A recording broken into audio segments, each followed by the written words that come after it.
So Warlocks are absolutely cooking with Prismatic, guys, and today I'm bringing you the #1 build to run with Prismatic Warlock right now that makes the legendary campaign really easy to walk through. If you guys thought that osmiomancy Stasis Warlock was the peak, well, just look at the gameplay right here. We managed to create way more turrets than ever before, and it's just so much easier to do so.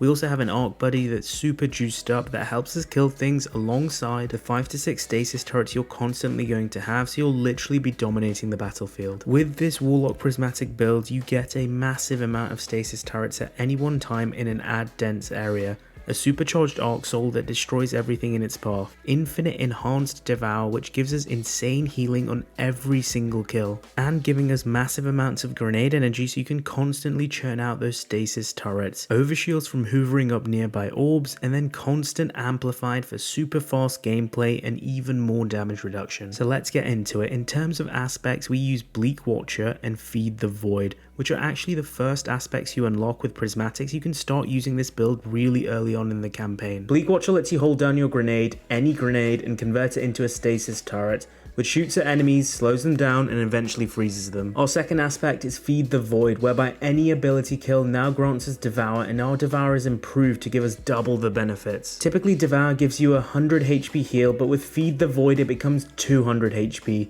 Not only that, but the amount of grenade energy you regenerate on kills from Devour is now doubled. So against the strongest enemies, you can get back 40% of your grenade from a single kill. What takes this build to S tier levels is our Warlock exotic gauntlets, the getaway artists. Now these, when holding your arc grenade, which is why we run storm grenade by the way with this build, gives you a supercharged arc soul. If you haven't played with a supercharged arc soul, they're actually pretty powerful and really do help with ad clear effectively. When the arc soul gets a kill, it's going to trigger Feed the Void and give you Devour, and then every kill, whether you use a weapon or not, is going to give you Devour's health regeneration and grenade regeneration, all the whilst Bleakwatcher is constantly freezing enemies and controlling the battlefield. Eventually you'll have multiple Bleakwatchers up, more than osmiomancy could ever dream of creating. So the gameplay loop is pretty simple. Consume your grenade, thereby creating a Bleakwatcher and arc buddy simultaneously. Then let your arc buddy or shatter from a frozen enemy kill something, and then afterwards you can kill everything in sight once you have Devour and keep consuming grenades on repeat. Our Fragments and armor mods all synergize with the build and enhance this gameplay loop. Facet of Ruin increases the AoE and damage of our shatter effect, allowing you to proc Devour easier. Facet of Balance provides you with even more grenade energy when defeating enemies with darkness damage.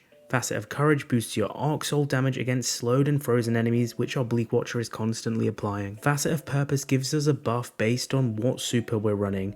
We're running Nova Bomb as it's a great burst DPS super, and then when we pick up an Orb of Power, it's going to give us an overshield. We actually synergize this a little further because we run Phoenix Dive as our class ability in combination with Powerful Attraction, so that whenever we Phoenix Dive, we instantly heal ourselves and we get a nice little overshield from nearby orbs. And finally, Facet of Protection for more damage reduction, which is always welcome. So let's go over our armor mods. I run one Harmonic Siphon and one Strand Siphon to generate even more orbs with the weapons I'm using. If you have some space, stick on Ashes to Asset for more super generation. On my gloves I run 2 Bolstering Detonation and 1 Momentum Transfer, so we gain more class ability and melee ability from our turret damage. Run the relevant resistance mods on your chest piece depending on the activity you're playing.